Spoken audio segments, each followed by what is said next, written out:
Bonjour à tous et bienvenue dans une nouvelle vidéo. Aujourd'hui on va parler roman historique. Parce que, pourquoi j'ai fait ça je ne sais pas, mais en fait il faut le savoir, j'adore les romans historiques.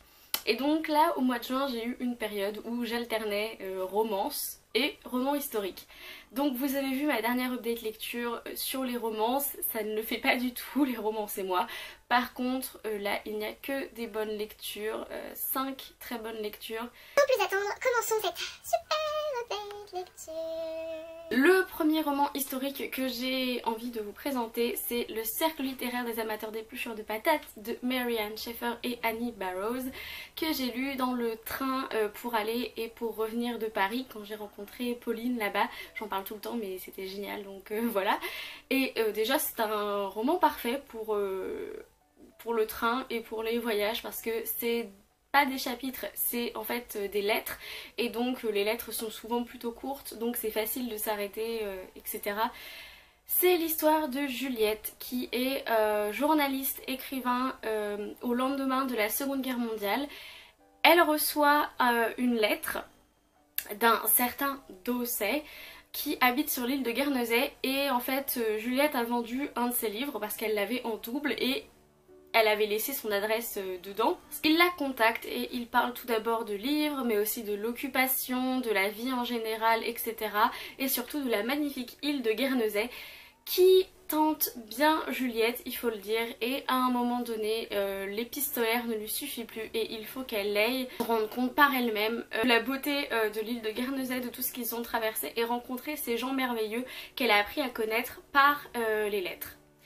C'est un de mes romans préférés, donc c'est une énième relecture, voilà, mais je trouve qu'il allie le drame, l'humour, la romance, l'historique, tout est parfaitement dosé, proportionné. La plume est très tendre, on a un regard tellement bienveillant sur les personnages que ça fait du bien, et franchement Juliette c'est un peu le modèle de femme que j'aimerais devenir, honnêtement. Il y a tellement d'humour aussi très british que je ne peux que me reconnaître dans ce livre que j'adore. C'est vrai que j'aime beaucoup parce que c'est un livre un petit peu sur les livres, sur un cercle littéraire en tout cas, et les amoureux des livres sont toujours mes personnages et même mes personnes préférées dans la vie en général. Donc en fait lire ce livre c'est juste comme si on se faisait une nouvelle bande de potes, voilà. Ça m'a un peu fait penser à Booktube. Continue à se confirmer comme un de mes romans favoris de tous les temps. Le prochain livre, le prochain historique que j'ai à vous présenter, c'est Ce qu'ils n'ont pas pu nous prendre de Ruta Sepetys. Marion du blog et de la chaîne Entre les lignes en a parlé dans une date lecture, c'était une très bonne lecture pour elle et ça a relancé mon envie de le lire parce que ça faisait des années que je passais devant à la librairie et que je me disais ah il est dans la liste de mes envies, il faut que je le prenne et que je ne le prenais pas. Quand je me suis lancée dedans je m'attendais pas à être aussi bouleversée mais j'ai été bouleversée, c'est souvent le cas dans les romans historiques, surtout ceux qui traitent de la guerre. On suit l'histoire de Lina qui a 15 ans, qui est une jeune lituanienne et qui un jour est arrêtée par le gouvernement URSS pour aller dans des espèces de camps de travail parce que ce sont des opposants politiques. Ils ne sont pas d'accord avec l'URSS, du coup enfermés. On commence par l'arrestation. Voilà, on vous dit sans prendre de gants, on vous annonce ce qui va se passer. C'est-à-dire on commence par l'arrestation qui est très dure, mais ça va continuer comme ça tout le long. Donc accrochez-vous chers lecteurs, c'est très dynamique, très rythmé, du coup c'est une lecture assez fluide, on a un point de vue jeune et innocent sur l'injustice. Ça nous renvoie aussi à notre propre sentiment quand on a découvert l'injustice, enfin pour moi ça l'a fait. C'est une histoire en tout cas qui vous serre le cœur, qui vous parle d'inhumanité mais d'humanité aussi et qui vous montre que même si quelque chose est horrible, il y a peut-être des secrets cachés et que tout est compliqué, littéralement tout, et que rien n'est noir ou blanc même dans cette histoire-là. Je trouvais que les relations entre les personnes étaient très vraies. D'ailleurs, j'ai beaucoup aimé la romance qu'il y avait dedans. J'ai beaucoup aimé ce que Lina ressentait par rapport à ses proches, j'ai trouvé ça très vrai. La fin est un peu douce amère et m'a laissé... voilà, un peu le cœur serré, mais en tout cas c'était très beau, c'était un beau livre avec un message d'espoir et de résistance surtout, de ne pas se laisser faire et de continuer à se battre jusqu'au bout. Nous continuons avec Ne tirez pas sur l'oiseau moqueur d'Harper Lee. Et oui, je ne l'avais jamais lu alors que j'adore la littérature anglophone, mais je ne m'étais jamais lancée dedans. Enfin si. J'avais lu les 30 premières pages une fois et j'avais trouvé ça tellement chiant que je m'étais arrêtée. C'était il y a peut-être 4 ou 5 ans. C'est donc l'histoire de Scout qui vit avec son frère, sa cuisinière et son père dans une petite maison, dans une petite ville du sud des États-Unis. Et un jour, son père, Atticus Finch, est avocat et il va se retrouver à défendre un noir qui aurait violé une blanche. C'est donc pas facile, comme vous pouvez vous en douter, c'est un sujet très délicat, surtout dans les années 30 aux États-Unis, n'est-ce pas, la ségrégation, tout ça, tout ça. Donc je réitère ce que j'ai pensé la première fois que j'ai essayé de le lire, le début est très long. Les 120 premières pages, c'est une énorme, très longue scène d'exposition. Après cette fois, ça ne m'a pas dérangé parce que j'ai trouvé que Scout était très attachante et peut-être que j'ai plus de bagages littéraires, donc quand on a lu les 100 pages sur l'évêque de Dîmes dans Les Misérables, bon bah en fait les 120 pages sur la vie de Scout c'est pas si inintéressant que ça on va dire. Pour un roman historique là on est servi parce que ça correspond assez à l'image que j'en avais en tout cas parce que j'étais pas non plus ignare sur le sujet on va dire. En tout cas Scout est très attachante et c'est vraiment très intéressant d'avoir le point de vue d'un enfant sur un tel sujet parce qu'il n'y a pas encore les préjugés qui sont aussi ancrés que dans un adulte. J'ai trouvé que le personnage d'Atticus Finch était totalement un modèle, notamment en tant qu'être humain et en tant que père. J'aimerais bien être un parent comme lui parce que je l'ai trouvé génial avec ses enfants. Parce que ça dénonce quand même l'injustice de la ségrégation, ça m'a mise en colère, effectivement. C'est normal parce que c'est pas une situation à laquelle moi en tout cas je peux m'habituer. C'est un très beau roman qui rend justice à l'intelligence de l'enfance et aussi une critique du port d'armes, par exemple une critique aussi de l'éducation à cette époque, par exemple avec le fils du fermier qui ne reçoit pas l'éducation nécessaire. C'est très tendre, c'est très nostalgique aussi, mais c'est une lecture vraiment très agréable, très fluide et c'était vraiment très bizarre de tenir entre mes mains ce best-seller. Parce qu'il s'est vendu à des millions de copies et jusqu'à l'année dernière, elle n'avait rien écrit depuis. Ensuite, je ne l'ai pas sur moi parce que je l'ai prêté à ma grand-mère, comme je le fais beaucoup de fois, mais j'ai lu 1000 femmes blanches de Jim Fergus. Alors oui, toutes les booktubeuses l'ont lu en même temps. Je ne sais pas pourquoi, il y a eu une vague. Lemon June a lu 1000 femmes blanches, Pico Books a lu 1000 femmes blanches, on l'a lu en même temps, sans se concerter. 1000 femmes blanches, c'est l'histoire de May Dodd, qui fait partie du programme 1000 femmes blanches. C'est le chef des Cheyennes qui va voir le président Grant pour lui dire écoutez, la situation là entre les Amérindiens et les Américains, c'est pas terrible. Du coup, on vous échange 1000 chevaux contre 1000 femmes blanches. On fera des enfants avec elles et comme ça, le fruit de cette union pourra mieux s'intégrer, il appartiendra aux deux cultures et ça fera une union dans le pays. Ce qui en fait, évidemment c'est gênant qu'ils arrivent et qu'ils fassent bon donnez-nous 1000 femmes blanches comme une monnaie d'échange.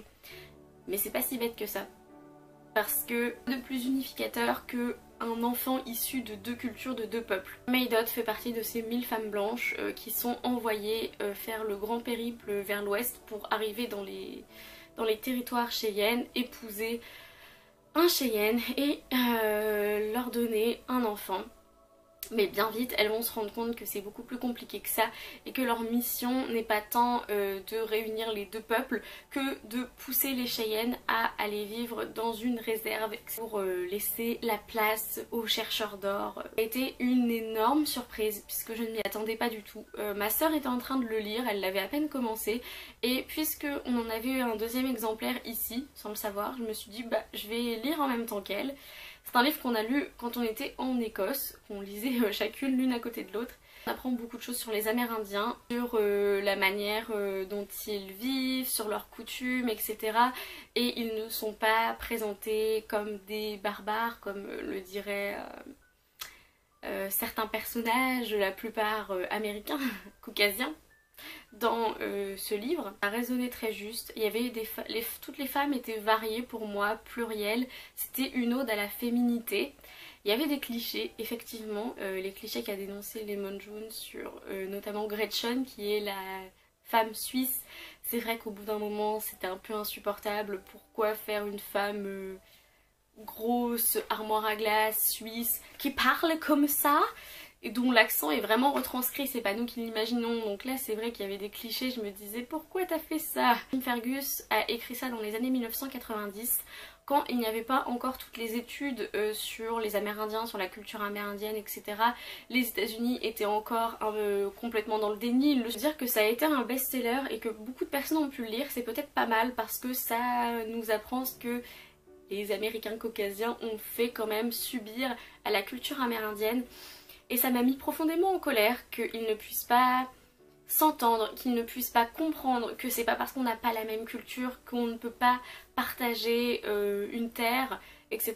Parce qu'il faut quand même pas oublier que les Amérindiens étaient là d'abord, que c'est pas parce que quand les Américains sont arrivés et qu'ils n'ont pas vu qu'il y avait des barrières, n'est-ce pas? Parce que les Amérindiens n'utilisaient pas de barrières autour de la terre puisque la terre ne leur appartient pas dans leur culture. Mais quand les Caucasiens, les Européens sont arrivés, ils ont pris ça pour oh bah open bar, etc. Allez, wouhou! Parce que j'avais vu ça en cours cette année et que déjà ça m'avait profondément énervée, je partais avec un énorme a priori sur les Américains caucasiens. Dans tout le bouquin, j'étais vraiment du côté des Indiens. Mais vers la fin du bouquin, il se passe quelque chose qui nous fait aussi, qui nous met au pied du mur de nos propres valeurs qui sont profondément occidentales quand même. Puisque je me suis rendu compte moi-même en lisant ce livre que j'avais des limites. Rencontrer des limites dans ma morale et qu'à un moment donné, je me suis rendu compte que oui, il y avait des valeurs que je partageais avec les Américains caucasiens et qu'il y avait des valeurs des Amérindiens que je ne pouvais pas partager. Et je me suis sentie très mal parce que j'avais pas envie d'être d'accord avec les Américains caucasiens, mais je me suis retrouvée aussi à questionner mes valeurs, à questionner ma morale, et à un moment donné j'étais à une limite. Ils ont franchi une limite et moi je pouvais pas la franchir, et c'est vers la fin du bouquin, et c'est pour ça que j'ai trouvé ça très intelligent aussi, parce que ça nous met en perspective tout ce que nous on ressent, toutes les valeurs qu'on a intériorisées, etc. C'était très bien mené. Quand j'ai fini le bouquin, j'étais dans le bus qui revenait du Loch Ness et j'avais tellement envie de pleurer et je pouvais pas. Franchement, c'était un bouquin assez dur quand même. Et enfin, le dernier roman historique que j'ai lu pour l'instant, il est sur ma liseuse. Je l'ai eu par NetGalley, donc voilà, je vous montre ma liseuse fermée. Mais ça s'appelle Poussière d'étoiles de Roger Pulvers. C'est l'histoire d'une jeune femme japonaise qui va ramasser du sable étoilé sur une plage. C'est pendant la guerre des États-Unis contre le Japon, c'est en avril 1945. Elle découvre deux déserteurs au même endroit, un déserteur américain et un déserteur japonais. Puisqu'elle sait parler anglais, elle va pouvoir faire la jonction entre les deux et qu'ils puissent se comprendre. Et c'est un très beau livre sur la désertion, sur la guerre, sur la notion d'ennemi, puisque les deux déserteurs sont censés être ennemis, ils sont censés se combattre. Mais en fait ils ont tellement vu la guerre, ils ont tellement vu du sang, tellement vu de mort qu'ils n'ont plus envie de se battre, ils n'ont plus envie de toucher une arme, ils ont simplement envie de vivre en paix. Et c'était vraiment très touchant, cette envie de vivre en paix, d'avoir une vie très simple, une vie un peu contemplative, une vie renfermée, une vie où les sentiments et les paroles sont restreintes. Un livre très court qui est en deux parties. La première, l'histoire de la jeune femme avec les deux déserteurs, et ensuite on est 50 ans plus tard, quand son journal est découvert et déterré plus ou moins des archives de la littérature japonaise. Donc je trouve que ça a une ambiance particulière que j'aime beaucoup. Et voilà, c'est tout pour cette vidéo update lecture spéciale roman historique. J'espère qu'elle vous aura plu. Moi en tout cas, ça m'a fait du bien de tourner une update lecture aussi positive après mon update lecture pas terrible sur les romances. Si vous avez lu un de ces livres ou si vous avez envie de les lire, dites-moi dans la barre d'infos s'il vous plaît. Ça me fait toujours plaisir d'échanger avec vous. En parlant de ça, merci d'être de plus en plus nombreux sur la chaîne. Ça aussi, ça me fait vraiment plaisir et ça me booste à continuer de lire et de faire plein de vidéos. En attendant une prochaine vidéo, amusez-vous avec vos lectures, lisez bien et bisous.